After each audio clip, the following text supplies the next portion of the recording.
Hello and welcome to Behindthepaddle podcast with me, Paul and Victoria. I am so excited.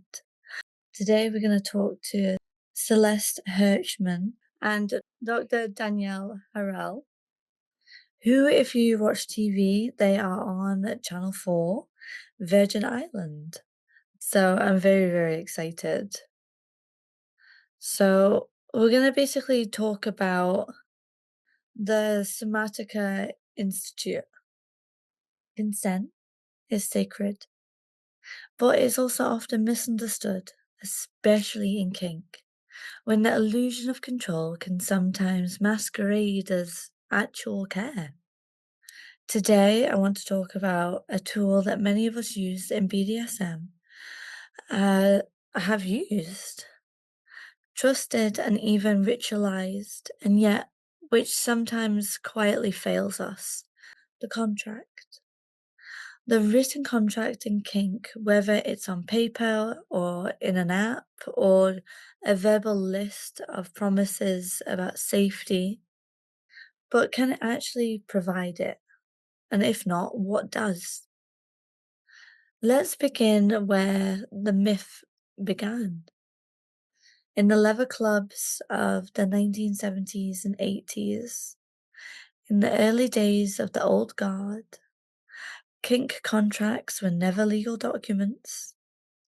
They were not court enforced. What they were was context. They helped a gay man and later other marginalized kinksters have a shared understanding in a world where no one else was looking out for them. At their best, these agreements were intimacy tools. They told a story about trust. They gave structure to desire.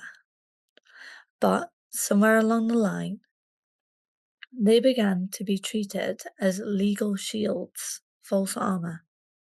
Today, we'll see the contracts laid out in erotic media, in workshops. On FetLife, for example, they are stylized, even romantic. They're meant to say, quote, "Look how serious I am about your safety." And often they do set a helpful tone. But the problem arises when we start confusing structure with consent. When we start thinking a signed paper means nothing can go wrong, because it can. So let's talk about an example. A submissive, let's call her Leela, negotiates a CNC scene, consent non-consensual, so a rape scene basically. It can be, in a way, depending on what exactly you're doing. But there is consent in a non-consenting role. It sounds confusing, but it's not. Don't worry. Scene with her dominant. They've been together for months. She trusts him. They agree on the limits. No striking her face, no anal, and a full stop if she uses her safe word. On paper, it's solid. In tone, she's excited. But 20 minutes into the scene, something shifts. The physical intensity reminds her body of an earlier trauma she thought she'd moved past. Her breath shortens. She goes still, not in that sweet surrendering way, but in a freeze response. She's too deep in it to speak. He continues. He believes she is aroused because the contract said yes. Afterward, she feels confused, betrayed even. He feels guilt, confusion, but they both agreed, didn't they? And this is the heart of the problem.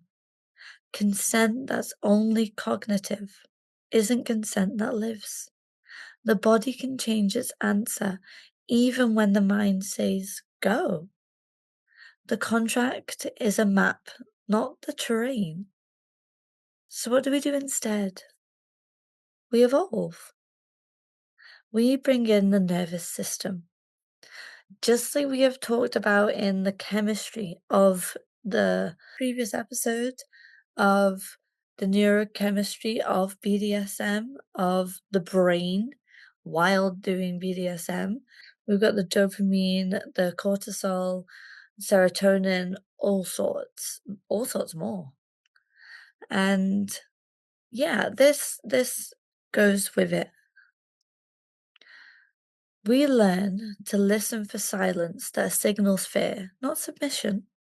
We learn that stopping doesn't mean failure, it means fidelity to the truth of the moment. And more importantly, we shift our models from performative safety to embodied care, from static rules to dynamic relationship. Consent isn't a piece of paper, it's a living practice. And it begins again and again in the body. If you can't read a submissive's body, you're not ready to touch it. Real time consent is the antidote to passive assumptions. It's how we listen not just to a partner's words, but to their breath, their posture, their presence. It's how we make sure the yes we got 5 minutes ago is still the yes we're playing with now. To explore this, I'm going to be joined in a minute by Celestial Hirschman and Dr. Danielle Harel,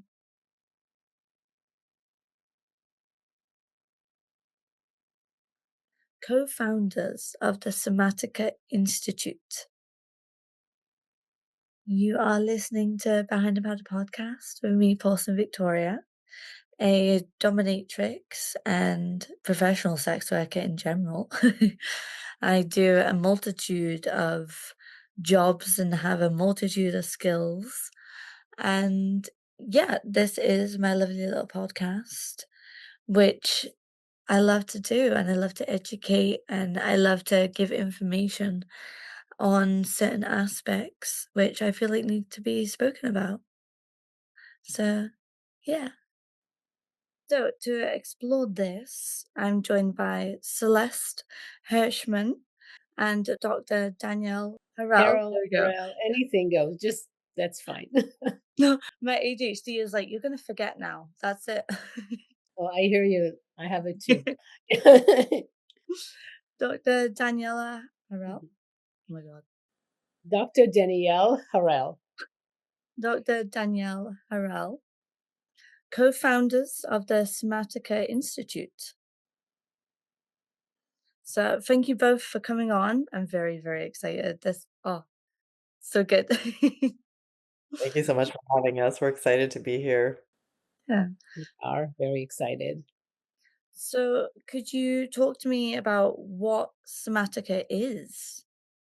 Yes, Somatica is an experiential, two-way relationship coaching that helps people have the most satisfying, erotic, and emotional lives possible. So we've created an institute where we train coaches in the method to help people with their sex lives and relationships. So what it really helps people with is learning how to be true to themselves and go out in the world and get what they really want. Yeah. I mean, it's definitely a first for me learning about this, and I feel like it's not talked about enough. Yeah, I feel you mean like not talked enough, like this modality and method being out there, or you Yeah, mean yeah, like yeah. being true to yourself and getting the best life possible? Well, neither of those are not talked enough. And we do feel what we see a lot is when people actually go through a training and get in touch with like this kind of like method and approach, their life does become much better and they do, become much more true to themselves and then go out there and create the life that they want for themselves. So yeah. Yeah, I mean, seeing it and reading about it, I'm like, wow, this makes sense. Like, why aren't we doing this? I know that's why we were so excited when Virgin Island came around because we realized like more and more people were going to see that there's ways to learn that are much more embodied and experiential, and so way faster and more effective. Mm.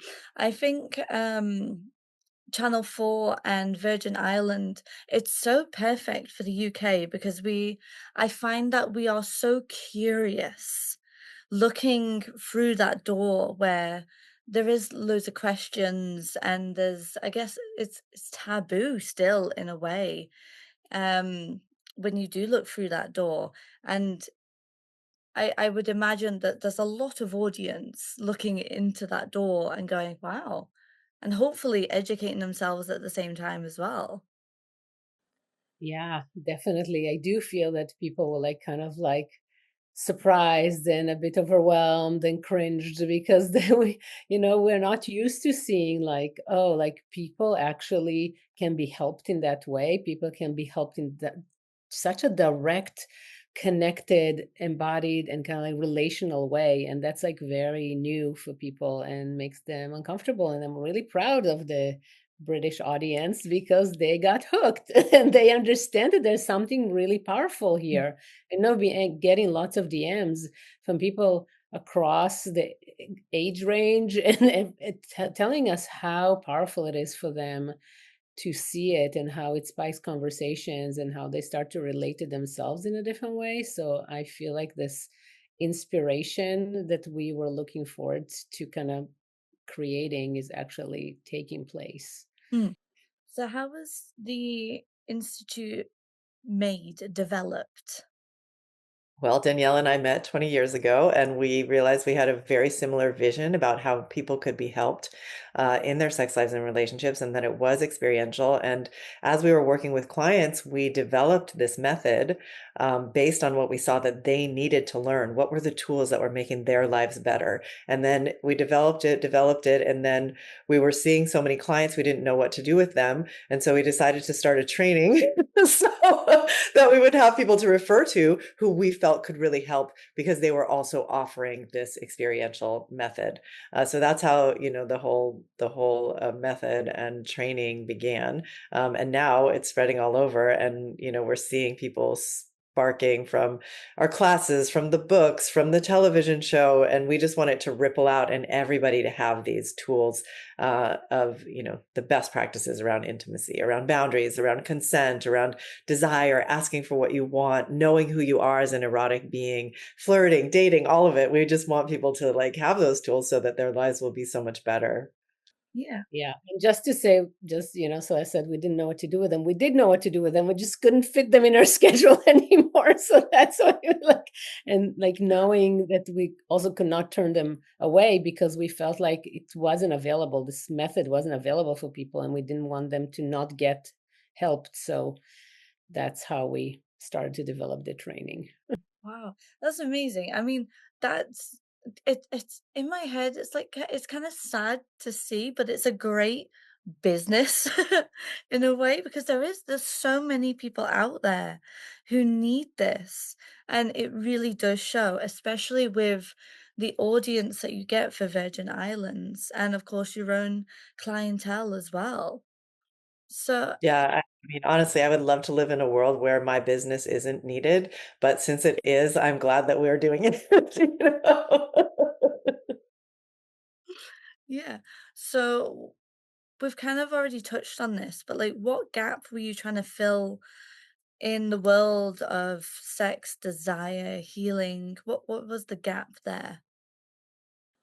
I think when we came into that space, we were both like, had other trainings, like Celeste has a lot of, she has a master's in human sexuality and bachelor's in women's studies or gender studies, as we call it today. And I have my master's in clinical social work and bachelor's in psychology. And kind of like we had like those different backgrounds and we are like, also taking like experiential training, and what we saw is like, wait, the talk therapy doesn't really help people enough. It definitely, there's not enough training around sexuality. It's not actually offering people what the help that they need around sexuality and relationship, and the hands-on modalities are just not actually offering enough of a relational approach. They're more like, I'm going to teach you about your pleasure, but how are you going to go and share it with a partner? So that's how we started to build Somatica, really feeling like, how do we take the best of all world and add on the relational aspects into helping people to communicate, to know what they want, know what turns them on, and then also communicate it to their partners, and also like learn relational skills, because things are not going to be like smooth. People, being in relationship is at least two people, if not more, trying to navigate something so complex with all their differences. So that's the really important place that we are filling with Somatica. Mm. So with me, I've been a professional dominatrix for 8 years now. So going over this and learning about somatica, I'm just like, wow, this really goes in so much with my own work and like lifestyle as well. We recently did a episode on um, the chemicals in the brain, on dopamine, serotonin, all that good stuff. And it was so interesting to read up about somatica. And it just felt like it goes together so well. And I was a little bit proud of myself. I was just like, ooh, I make sure my subs are okay. And like, you check on their breathing and if they're tense and all that stuff. And I was like, this is so interesting. Like, it it's more than it's like a life skill. It really is. Where it's just needed. There needs to be that communication in so many different ways. So Yeah, how does somatica hold space for things like shame, kink, taboo, not just things as things to analyze, but as things to eroticize? Yeah, I mean, we're very kink positive and we are ruthless de-shamifiers. We're trying to root out shame in the world so that people can fully own who they are as erotic beings and feel really empowered. And kink is such a profound opportunity for healing, which I think people don't necessarily realize. Like we have these wounds and then we can go into experiences of BDSM and kink, and we can explore them from an empowered place, like reclaim our agency, reclaim our body, reclaim consent and choice as we're playing with these intense fantasies in real time. And especially if you have a Dom like yourself who cares so deeply and is attuned, the healing is just, endlessly possible. And that's what we practice with our clients in Somatica as well, bringing that attunement and that support for them to expand. Yeah. Oh, it's so beautiful. It really is when I've got a client and we do something where, like, from my personal experience, where I've done something with somebody, and it just hasn't went well, and then I've tried it with somebody else, and it's just flowed so much better, and you've got the communication there, and it is like so much more beautiful when there is that communication, and it helps with the trauma so well. I can't praise it enough, I really can't. Yeah, and I think like what we also kind of contribute to the field is like, Seth and I developed like a whole categorization and understanding of like what really turns people on, and because it's so unique, like as you said, you try something with someone and it doesn't flow well. Maybe because they didn't know exactly what they needed, or like maybe the communication didn't go well. So we have this like helping professionals to help their clients really kind of nail down what the desire is to help them like go through this process of healing. And yeah. Yeah. In my work, there's a few different types of clients, and I get the clients who just wanna do things quickly and whatnot, And then there's clients who do want to, I guess, find their inner self. And I'm just like, okay, we've got to go through the checklist of like, make sure what you do enjoy, what you think you enjoy. We can try all those, but it's going to be rocky at first. But we'll figure things out and stuff. And like, there needs to be very clear communication. So like, we go by traffic light colors, and every so often it's just like, do you like this, do you like this, is there any little difference which needs to be spoken about, and so we can change certain things. Oh, it's so good. Yeah, I feel like that's what you're talking about, talking exactly about that moment to moment consent. Mm. So when did you begin to see shame not as something to erase but something to explore?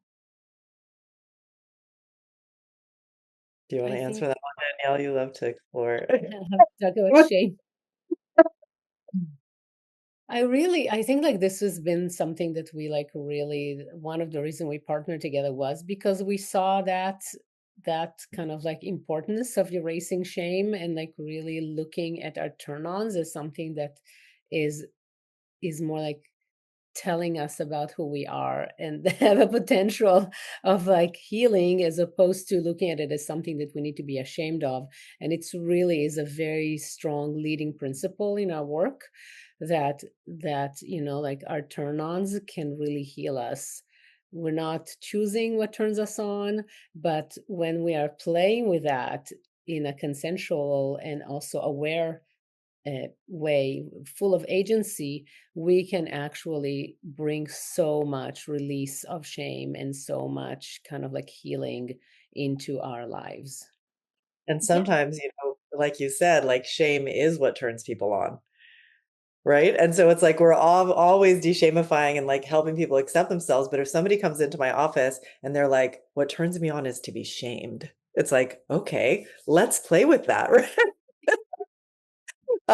And actually practicing like, okay, so what is the kind of shame that you want to experience? What are the words, right? Really eliciting that and then playing with the scene a little bit and having them check in like, is this feeling empowering? Am I excited? Am I aroused? Is there anything that feels not good about it? Is there ways to say it differently so that people can become really precise about whatever their fantasy might be, including if it has to do with shame? yeah, Yeah, like de-shamifying that people turned on by shame. yeah. This is so good for myself because I'm like, I am doing this right. Yes. Because like, I do think to myself sometimes where I'm just like, right, this client in front of me needs to understand, like, we need to get down to like the bottom of this. It's like sometimes it's like a needle in a haystack, and I'm just like, we might try something, you might not like it.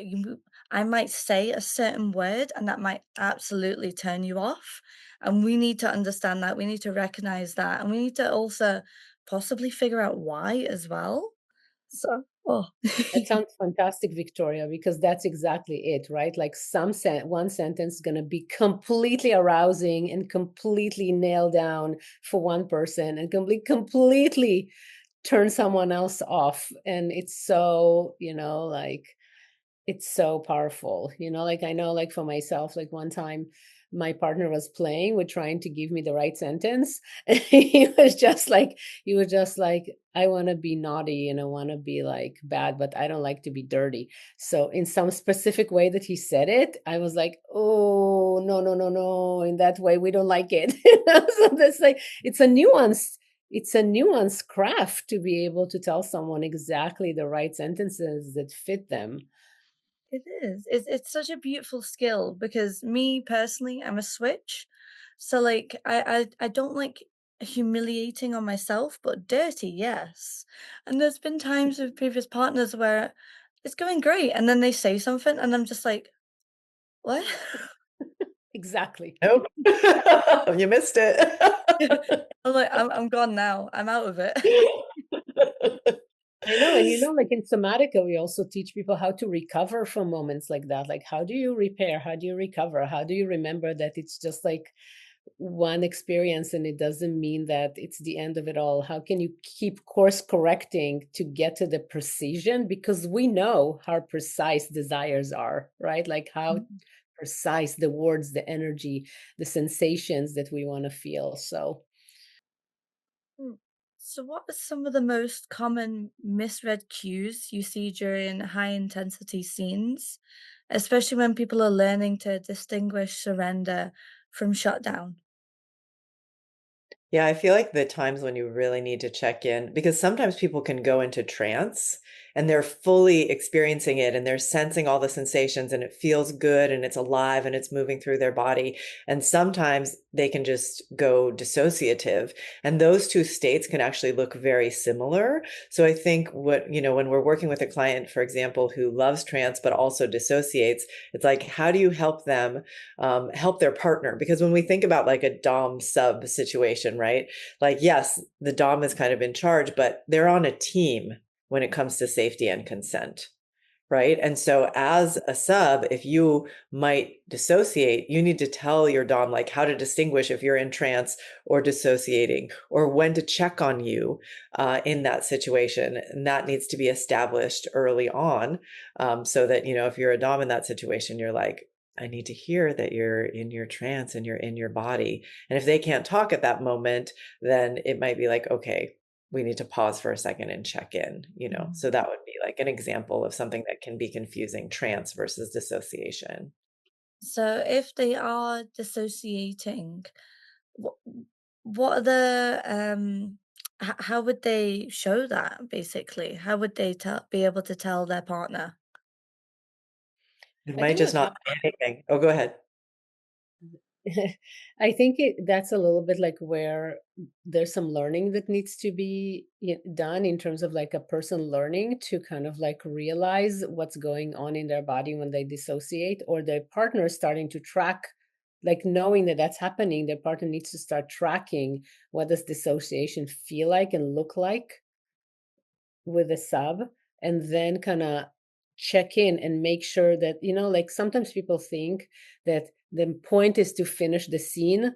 The point is actually not to finish the scene. The point is to stop and make the scene satisfying and fulfilling. And then if you're like not sure about it, it's better to stop and check and like maybe say, hey, I'm just checking that you're still there. And then creating a system of like, like, oh, I don't know, maybe you squeeze me, or like, how do you come back in that moment? Because it's different. The experience of being in trance and dissociation is different in terms of the agency and the ability to come back to your body and respond to communication. But you can make those systems of checking actually part of the dominant sub relationship, right? It can be really sexy to check. Like, I need you to tell me with your words if you're really here. I need you to squeeze my leg if you're really here, right? So you're still in the dom space. And then if you see that they're scrambling or they don't know what to do, then you might actually have to take a full time out. But there's so you can set up these like sexy ways of reaffirming consent ongoing in the moment. That's such a good example where you can what's the word? Still be in the scene and still be in the whole mindset of the dom and the sub. Oh, that's so good. Where you are just tangling, not tangling. What's the word? Um, trying to Blending. Yes, that's the word, Yeah. yes. When you're blending it, and it blends so smoothly, and, like, it is such it can be such a learning curve as well, and yeah, sexy, absolutely. I mean, consent and safety, that's all sexy. That all should be just praised and, like, thought about, absolutely. I know, that's what I love about Somatica. We really try to make healing sexy, to make sex sexy, to make communication sexy and connected, because I think this is like really helps motivate people. And healing doesn't have to be like serious. It can be playful, it can be fully engaging all our systems and not just like our mind thinking about things. So make Yeah. consent sexy. So, what does it mean to cultivate somatica fluently? as a dominant or a practitioner? I feel like it's when you integrate all of the tools into your life. Right? And so, as somatica practitioners, we are walking the talk. We are sharing our boundaries lovingly. We are communicating and repairing with our partners and our clients if it comes up that there's something that's hard for them in the relationship. We're not pretending that we have it all together or that we're all done. We are deeply, deeply human, and we're embodying that humanness and sharing that with our clients so that they can feel comfortable and safe doing that as well. And I think that creates a space where they can show up and really show all of their parts that they might have felt ashamed of, or they might be hiding, or their turn ons, their kinks. If you create that really safe space and you're like, hey, there's no judgment here, we're all human. Let's talk about what's really going on. Like, what are the things that you do that are challenging and really hard in relationship? What are the things that turn you on that you feel like you don't want to tell anyone? That's the space that we create in Somatica by walking the talk in our own lives as well. Yeah. So I think, at least in my life and a few others which I've seen, shame is like one of the first things that we're taught to feel about our bodies, about wanting, about needing. Like for some people, it doesn't just live in our heads; it lives in like our muscles and our breathing and our posture. I know from my childhood that I was, like, just shamed for, like, masturbating and things.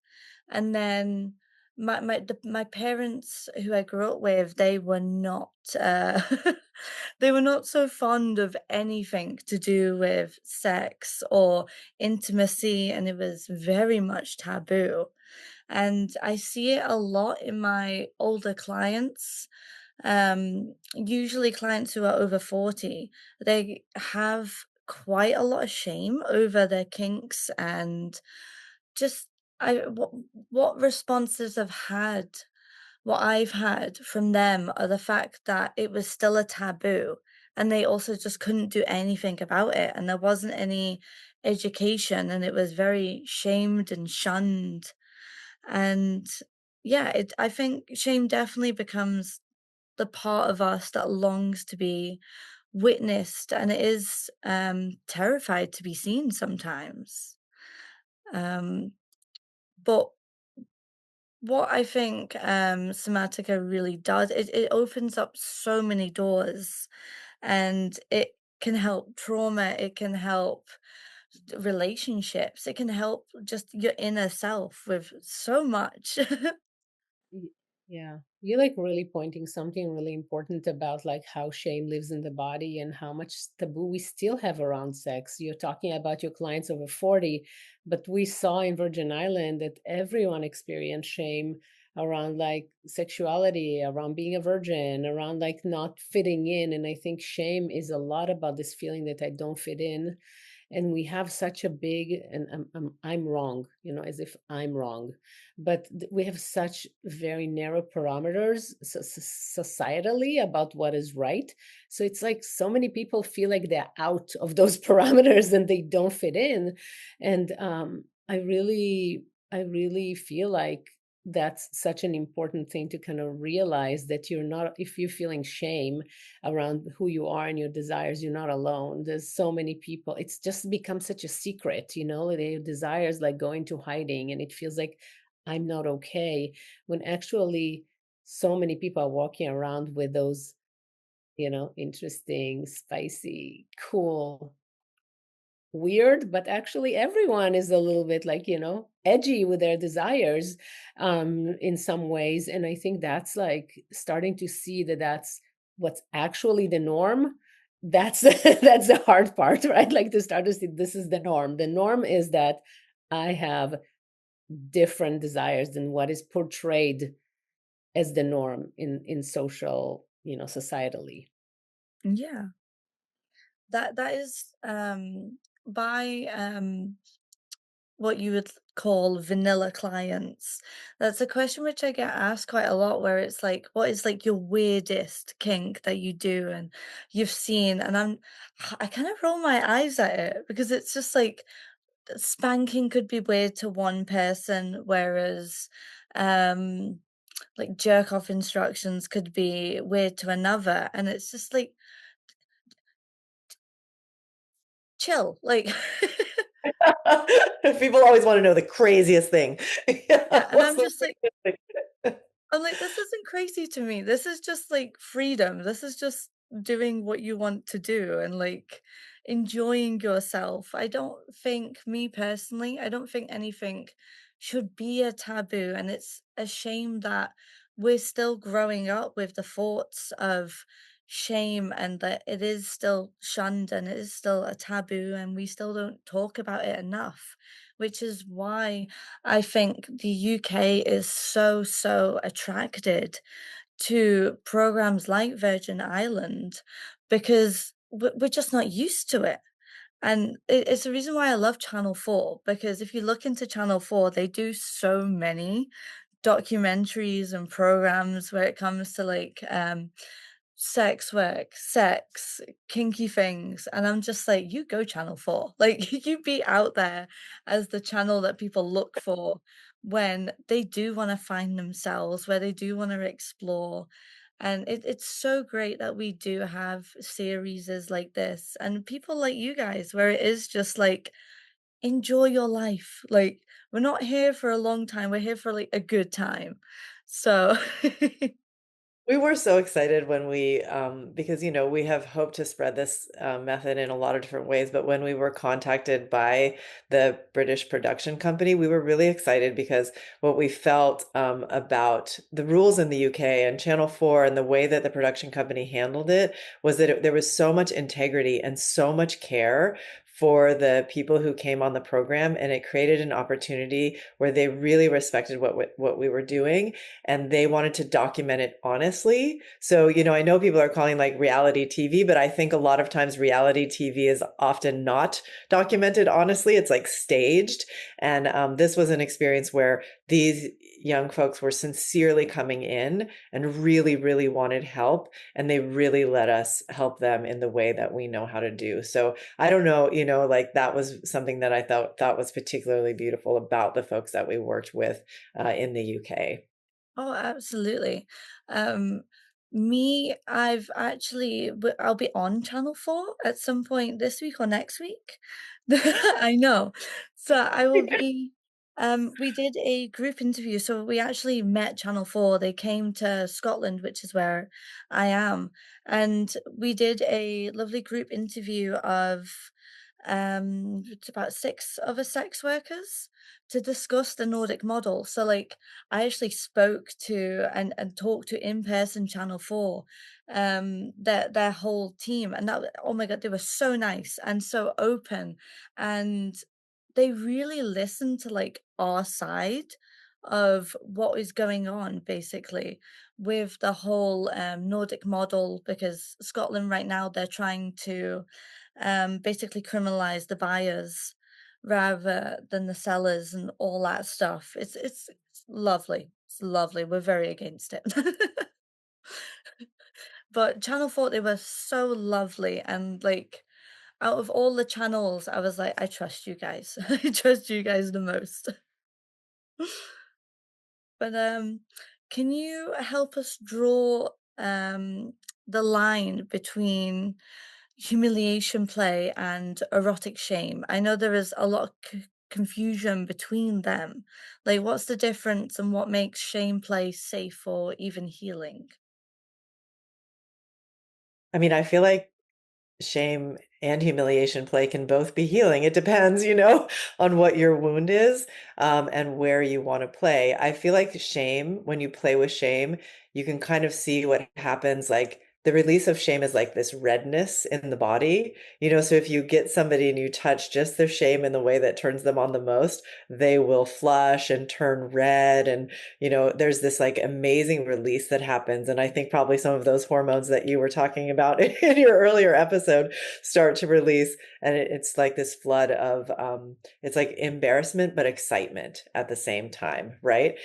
Humiliation play is a little bit more like taking somebody and like putting them down on the ground and making them feel like they're the lowest of the low.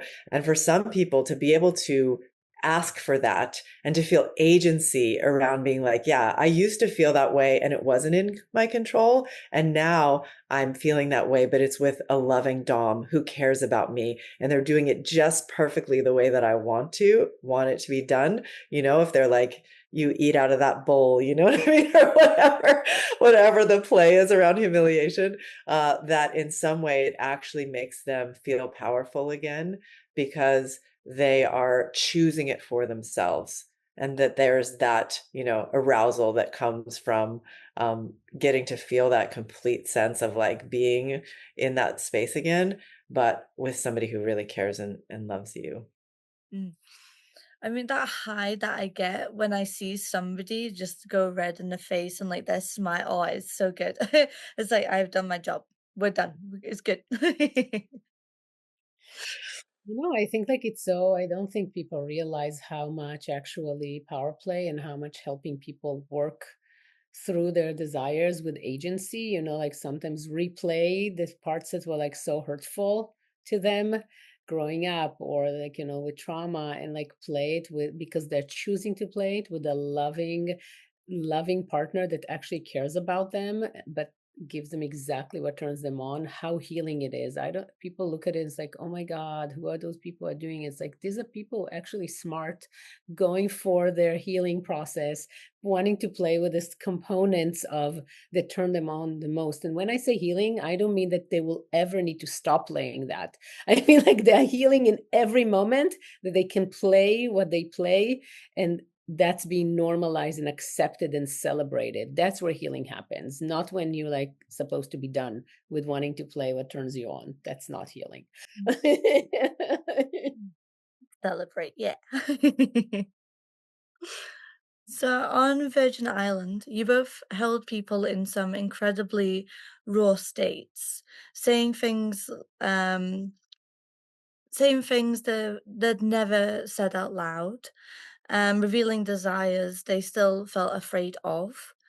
What was it like for you? Like, was there anything that did surprise you? I think what we felt was just pure pride and joy at their bravery and their courage to say those things, and also just witnessing, like, once they told their shame story and they threw their items into the fire, you saw this heaviness lifted off their bodies, and I do feel like that is what shame does. It's, like, heavy and it's constricting, and then when you say, "You know what? This is, I kept this necklace forever and I'm done with it now," or I kept this diary forever and I'm done with it now.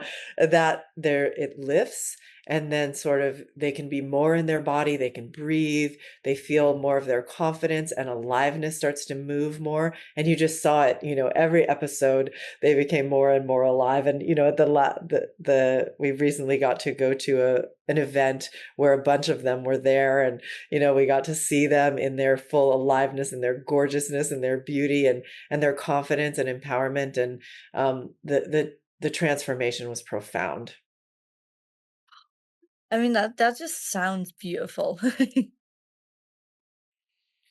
So, how do you know when someone is ready to explore um, themselves, basically, the shame, humiliation, erotically, and how do you recognize when they're still too deep in self protection to go there safely? Yeah, I think what we do is actually we don't assume, we like check consistently to see where they are. There's like, in being a coach, and I'm sure with your work as well, there's something about like constantly with like always like playing with what is available and where we can just like take them one step forward in a safe way. So it's like an ongoing, that's kind of like honestly like the craft is not to push people too deep, but also invite them for growth. And when people show up and they say, I want to do this work, that's when they're ready. And then we're like, and then they might be ready for something, but not for everything. And we like take them step by step into helping them see what they are ready for, because we really believe that this kind of like growth, we see it all the time with our clients, is like and with the groups, the coaches we work with, training them, like how you like take the first step and then it already opens the door to the next step and it opens the door to the next step. Like growth is contagious. When you start on your journey, you just want to have more. And I think like, yeah, yeah. Yeah. Absolutely. Oh, I've lost my thought. It's okay, I'm just, like, enjoying speaking with you so much, I really love the way you're thinking.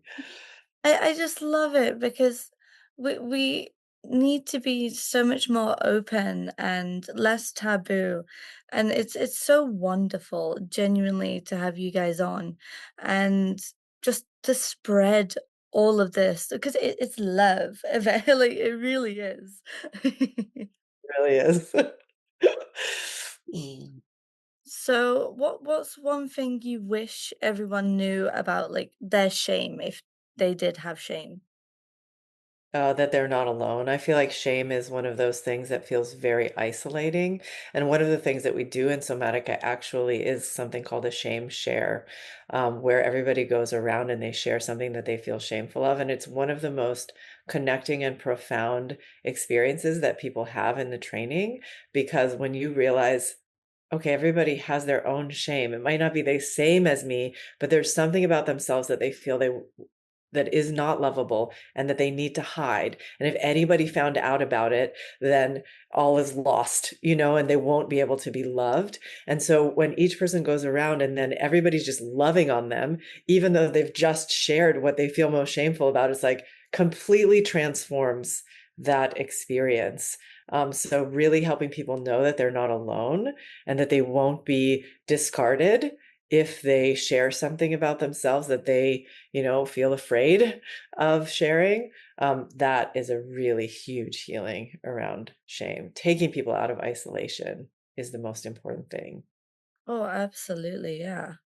And when it comes to slowly healing and growing, it does take time, which is something which I try to tell my clients where this can be a long road for you and like it can be rocky and you need to understand that not everything's going to be peachy and we'll get there eventually, but there are loads of roads we do need to go down and explore, and it definitely is and can be a long road of growth and self exploration.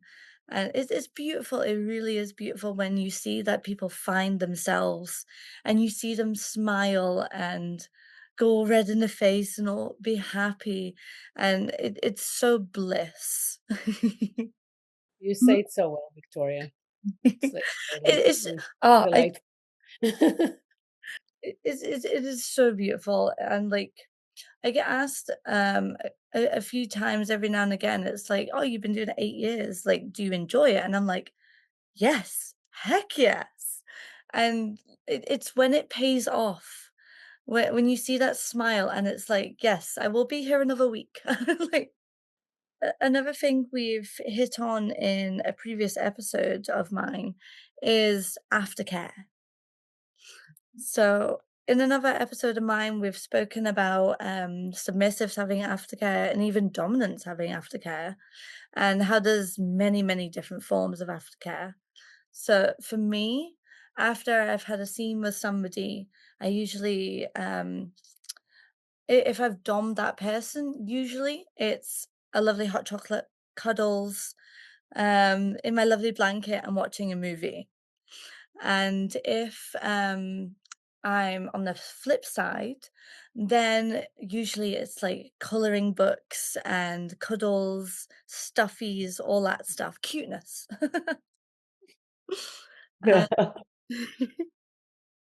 I yeah, love what you said about DOMs needing aftercare too sometimes, because I think a lot of times DOMs don't realize that they need aftercare, and it's also really vulnerable.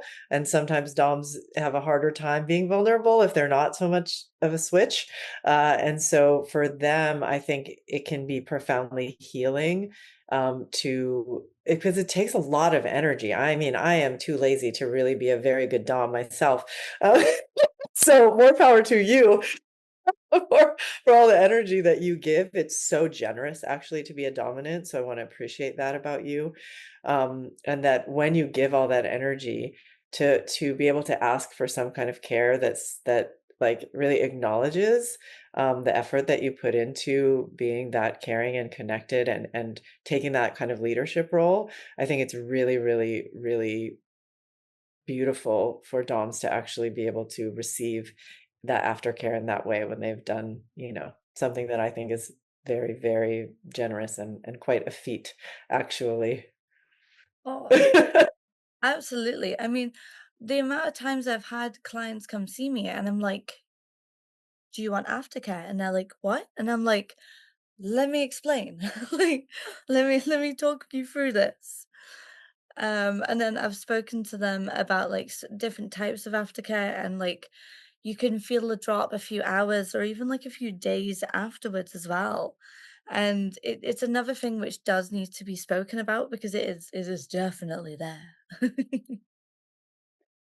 Yeah, definitely. And we have different nervous systems. So some of us, I know for me, like everything, whether I want it or not, comes through my body and takes it some time to empty out. So we can feel the drop, especially after that's intense rush of hormones that floods our nervous system. Mhm. So the aftermath of having seen. So what kind of care do people need after erotic shame scenes? Like really intense scenes? I do feel like there can be, oh, go ahead, Danielle, sorry. That's fine. Go ahead. Oh, I was just gonna say, and I think Danielle was kind of maybe indicating it, there can be like a shame over, and sometimes it doesn't come immediately. And so, if you're a dom and you're working with erotic shame, with your sub, it's really important to actually tell them that, to say, if we're playing with shame, it might feel really, really good in this moment, and there's all of these hormones that release, but maybe 2 days later, you're like, "Oh my God, what did I show? What did they see?" That's a shame over, because you have this kind of backlash of, wow, I just showed off this very, very, very vulnerable part of myself. And even if my dom was like totally enthusiastic and happy and positive, I might have all sorts of dark thoughts come up, like maybe they were faking it, and oh my God, do they really think that I'm okay? So that actually, like, talking about the fact that a shame over can come up and that you have a space, like if a shame over arises, that you're available to be there and talk to them and reassure them. That can be really, really, really helpful, I think, if you're playing with shame, because the shame is very tender, tender place. And I think the dom might need, some aftercare as well for bringing on this intense shame. Shame is also kind of contagious. What I mean by that, energetically contagious. It's not like it's really contagious, but it is in the space. And omission of shame is really felt very intensely in the nervous system, both of the dom and the sub. So I think it's really important to be able to kind of maybe check in or reconnect later on and see like, oh, how are you doing?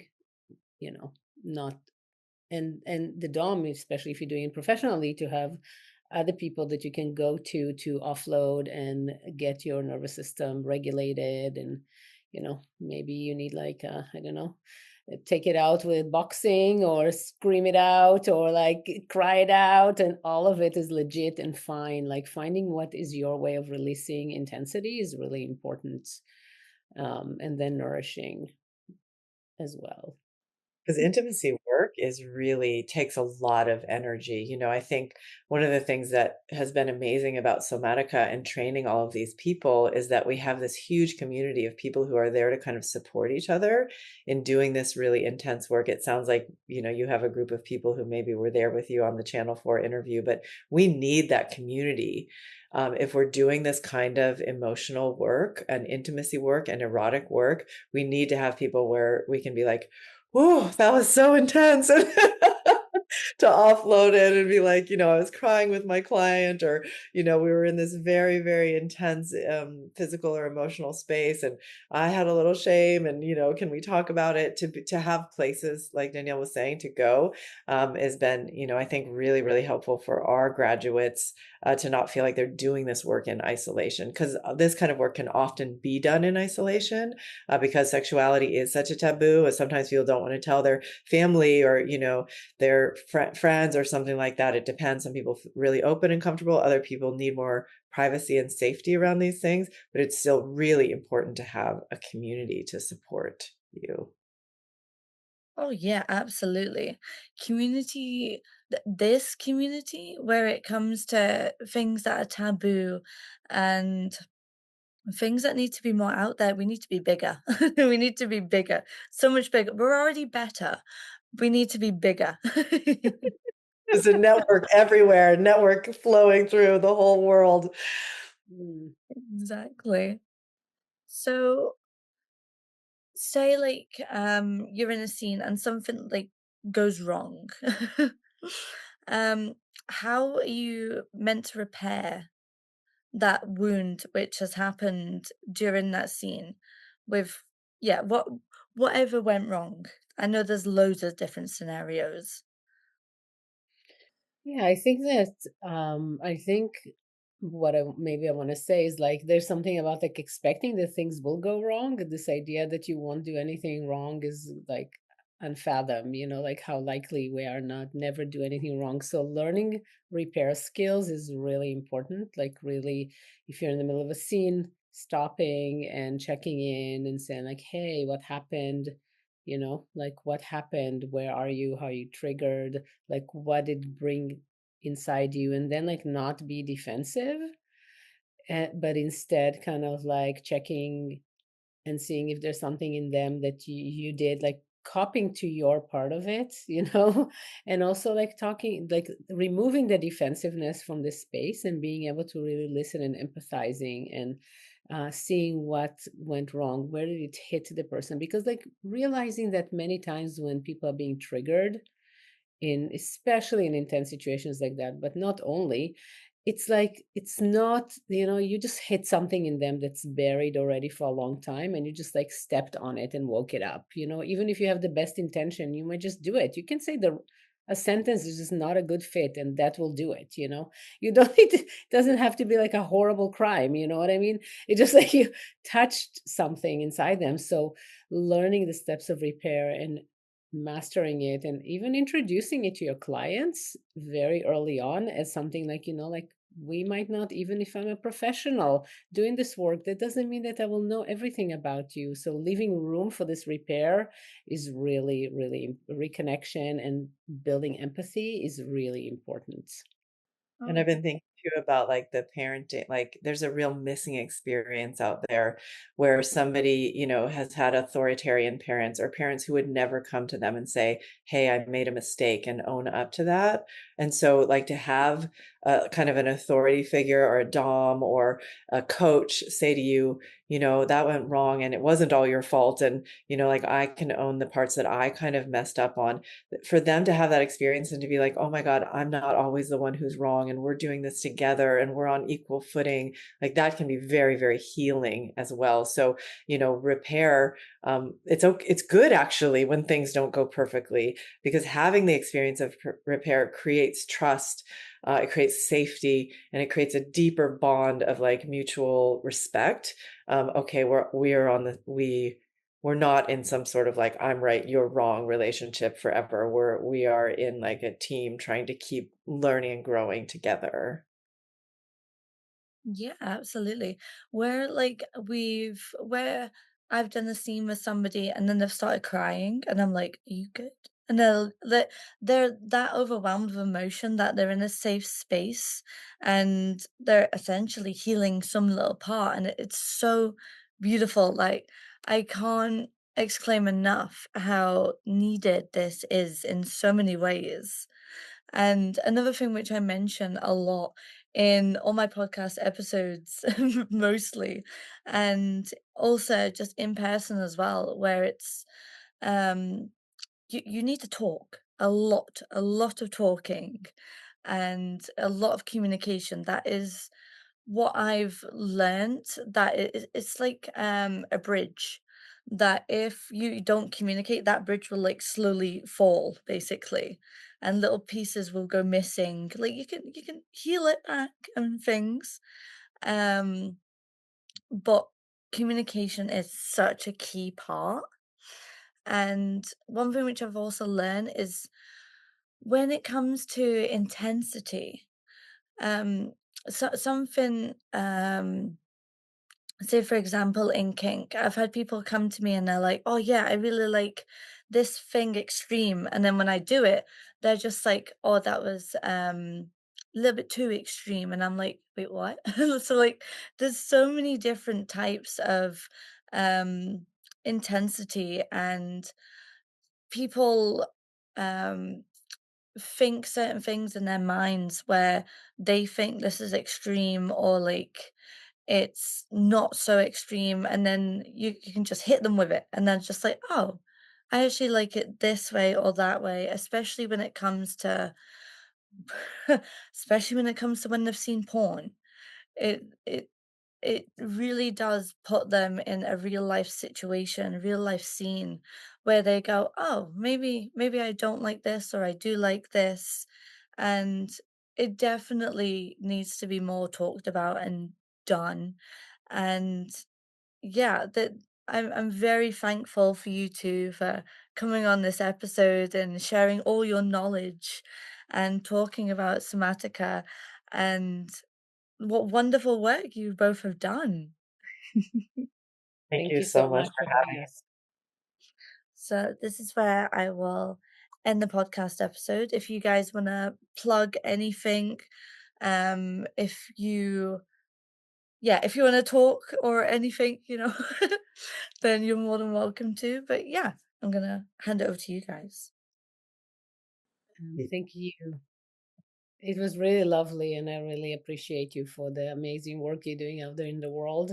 You really feel like you are doing it full of your heart. Your heart is doing the work, like your heart is so big uh, to reduce shame out there in the world, But if you want to connect to our Instagram and our, like, do you want us to email? Do you want us to announce it, where to find us, or Yeah, you can announce it. Yeah, absolutely. okay, so let's Good, just so make it. if you yeah, yeah. So if you wanna find us on Instagram, I don't know the one I don't actually know our social Okay, media I yet, will do that. If you want, but I'll talk about the training.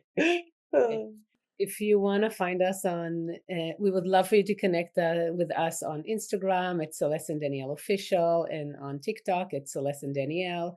And also, we have classes to help people figure out a little bit who they are in the erotic realm. So, one of our great classes is like really finding what really turns you on and what your motivation going to sex. And we would love to link to that class, which is it is on learn.somatica.com. and also, if you wanna help people and have this absolute joy and, amazing career where you get to see people blossom and bloom and they're like, you see all the shame release and then fully own themselves, you can go to somaticainstitute.com and study to become a coach in the method.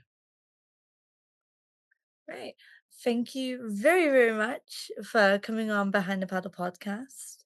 It's been so good. I'm so happy. That's gonna be so great editing it. Thank you for having us.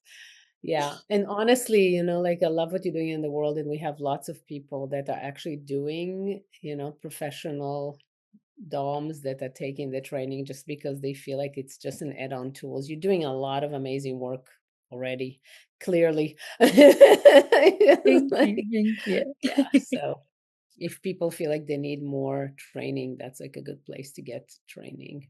I mean, you might as well put it underneath your belt. It makes sense. It really does. It's just it's another like little sticker on the chart.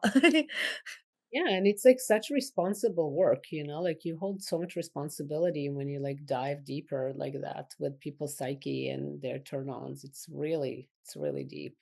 Yeah, you're in control in a way of like another person. You're observing them, you're with them, like you are, as you said before, like you're entwined, you're like you are there together and you're both in with the scene. And yeah, absolutely. Alright, thank Awesome. you. Thank you. No, thank you very much. We are taught to be ashamed before we are taught to desire. And so often, our erotic lives become a balancing act between longing and silence, between what we ache for and what we were told we should never want. But shame, when witnessed, when held, when eroticized, becomes something else. It becomes sovereignty. Today, we invited shame to the center of the room. We looked into the eye. We heard it breathe. We asked it what it wanted. And for some of us, for maybe the most time, we didn't try to shut it down. We said, tell me more. My deepest thanks, Celeste Hirschman and Dr. Danielle Harel, whose work through the somatic method and Virgin Island reminds us that the erotic is never clean, never linear, and never too much. Never ever. If this episode stirred something in you, shame, grief, desire, possibility, I want you to know that reaction matters. You matter.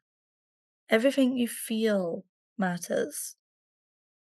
Your body knows things even your words don't yet know how to say. You don't have to get rid of your shame. You just have to stop exiling it.